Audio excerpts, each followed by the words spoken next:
Hello, everybody, and welcome to another episode of Your Retirement Planning Simplified. I am your co-host, Joe Curry, along with my co-host, Lindsay Wilson. How are you today, Lindsay? I'm well, Joe. How are you? I'm great, thanks. Good. Um, Anything new since we last chatted on here?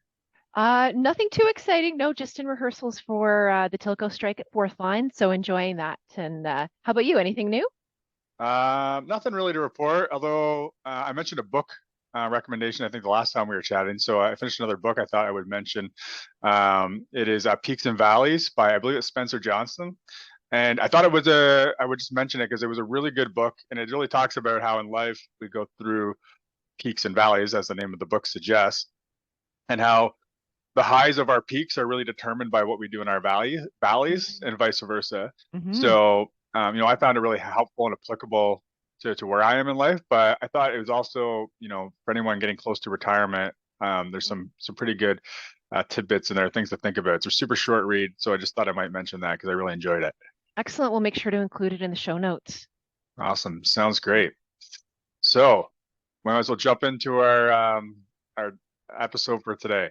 Yeah, well, I thought it was worthwhile that we speak about types of retirement. Now, we have talked about a related topic called unretirement, and no one in approaching retirement, there we identified at least nine different types of retirement than the traditional sort of stop work at 65 retirement that we're accustomed to. And I think it's worthwhile looking at that. You don't need to make a complete stop to work and then be done in the traditional sense. So I thought we might look at the nine different types and you could maybe give us a little more detail and go a little deeper on each one.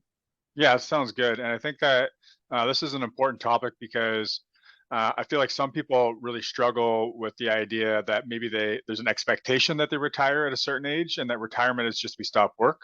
Mhm. But that's not necessarily the case. So, and us talking about this today, hopefully it will give people just a broader picture of what maybe they could plan for, something that fits them better than the traditional retirement.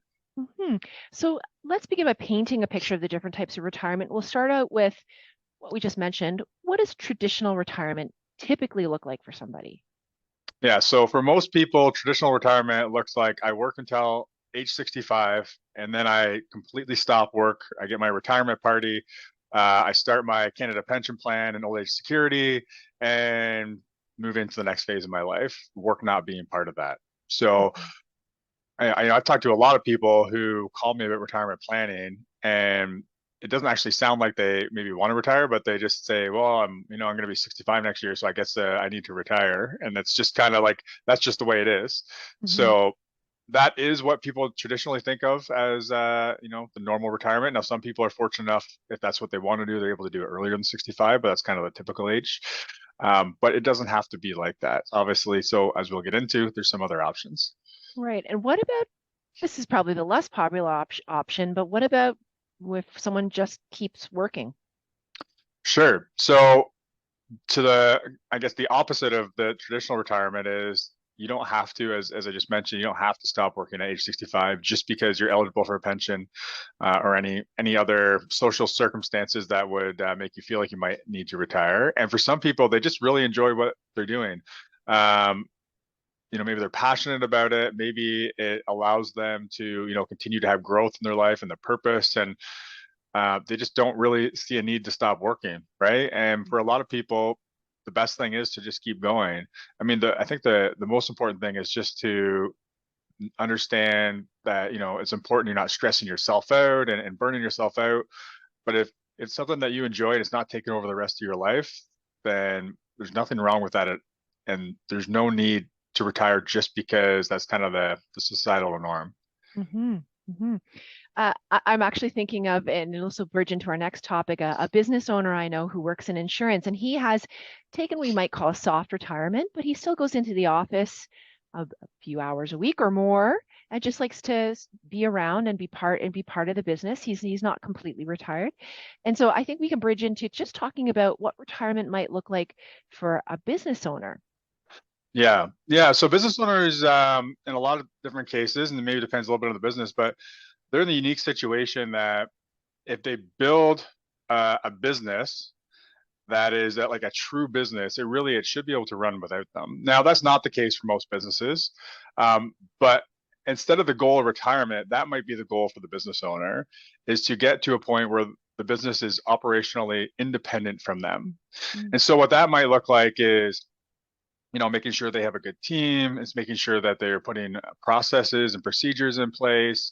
And it's continuing to do, I guess, what we could call an 80-20 analysis and adjustment on what they do within the business. And so what I mean by that is it's looking at, what are all the things that business owners doing. It's usually there's a lot of things in there that they don't need to be doing, right? So they could put processes in place to take care of it, technology or team members.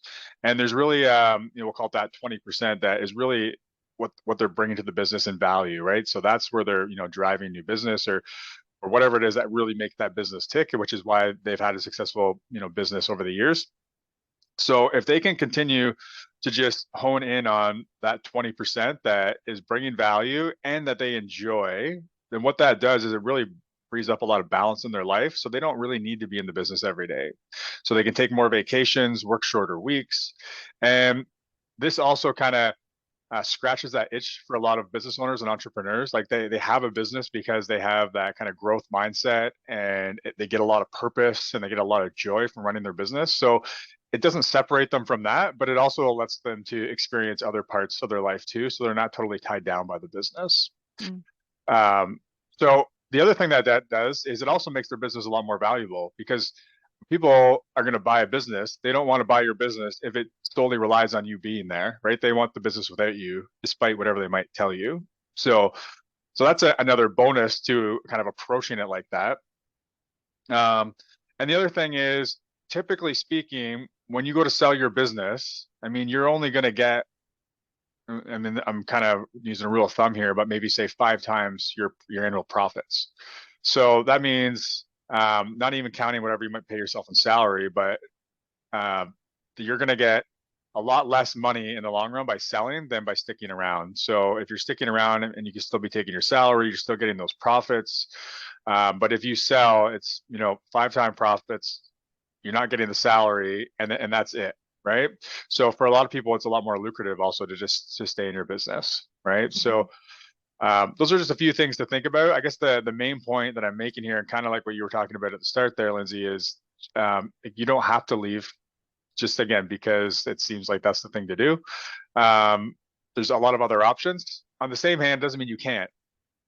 So I also know business owners who are just burnt out and they've had enough and they just want to get out. And it's for them selling is the right thing, and retirement is the right Mm. thing in the traditional sense. What if we have somebody who's retiring who really identifies as an entrepreneurial spirit and maybe they want to start a new business? Yeah, so some people really kind of crave that security that comes with employment, right? So being employed and not being a business owner. So the wonderful thing about financial freedom is once you've achieved that, now you have security. So you have the security to leave that kind of more cushy job, or that salary's coming in, maybe you had a pension, whatever that looks like, and you don't rely on that anymore. So now you're free to pursue other passions. And so for some people, that might be starting another business, right? And so that might be because they're somewhat entrepreneurial and they just want to kind of try their hand in starting a business, or it might be just that they have a skill that other people are willing to pay for and they really enjoy doing that skill. So now they can focus some of that time and what would maybe have been the retirement in the traditional sense, but take some of that time to focus on that skill and have people pay for it, right? I'm actually curious. I don't know much about the next step in retirement or type of retirement. What if we were to talk about, say, a graduated retirement? Sure, yeah. So some people are in a fortunate situation where their employer might be somewhat flexible. So what I mean by graduated retirement here is that they don't just stop working, but maybe they go down to 4 days a week, then 3 days, or whatever that schedule might look like that works for the individual and for the employer. But the point is not just going down to zero work. It's slowing down the amount of work they're doing. So starting to open up some more free time in their personal life so they can start to find what's going to fill kind of that space once they are done working. So for a lot of people, that's just kind of an easier way to transition into retirement because we've Mhm. talked about it in the past on other podcasts about purpose and retirement, all that kind of stuff. That sometimes it's a really hard transition just to stop working. right? So this is a way for people to kind of experiment with what they're going to do with that time without jumping in too quick where all of a sudden, yeah, they're kind of struggling to find their purpose. Now, maybe it's not working for the same employer. Maybe it is, maybe you don't have that option. So maybe it's finding another job that's part-time and just working more reduced hours. So that's what I mean Right. by graduated retirement. Right. Now, I think this next type of retirement might even sort of tuck in under starting a new business, but it's something like being an entrepreneur. But if you wanted to switch careers. Yeah, so it's the same idea, and really the key here is about achieving the financial freedom or getting pretty close to it, right? So you're no longer feeling the pressure that you need to have that job you've had your whole life for whatever it is right now that's paying all the bills because you've got to a point where you have some financial flexibility. So it just gives you permission, or you can give your, I mean, I'm telling you, you can give yourself permission to look at, what do you enjoy? What other skills do you have? Or what's something that you've always wanted to do for work, but again, you just didn't feel comfortable making that jump. So now's the time where you can do that. So, and this kind of falls into some of the things we just talked about, right? So maybe it's just jumping to a new employer. Maybe it's starting a new business. Um, or maybe it's going back to school, getting a new degree or diploma or learning something new, and then starting over again if it's something that you're just really interested in.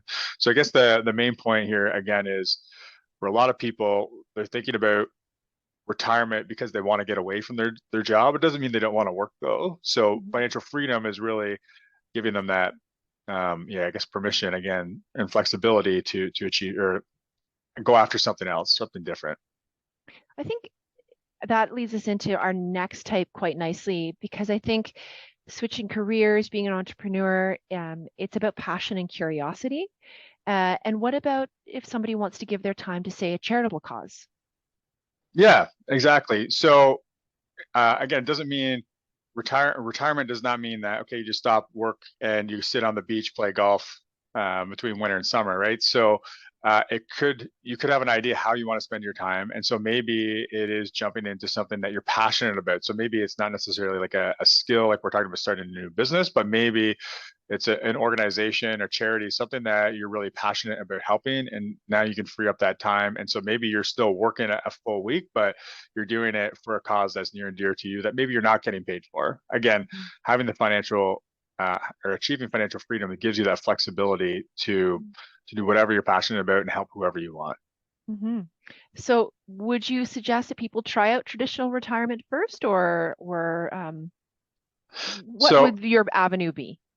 yeah, so I guess kind of my last point here, try traditional retirement is you don't have to jump into any of these things that we just talked about.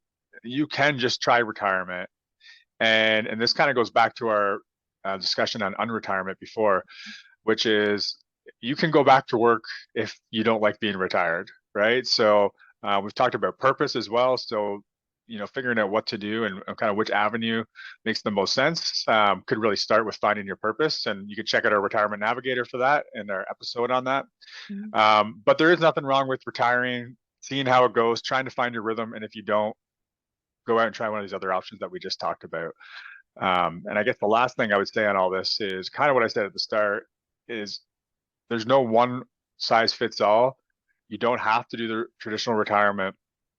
So know that there are a lot of different ways to approach retirement or approach your life. We'll call it post financial freedom, and start thinking about what makes the most sense for you, and not just doing what you think the expectation is. Mhm. Absolutely. I think that's well said, Joe. Okay, thanks, Lindsay. Thank you.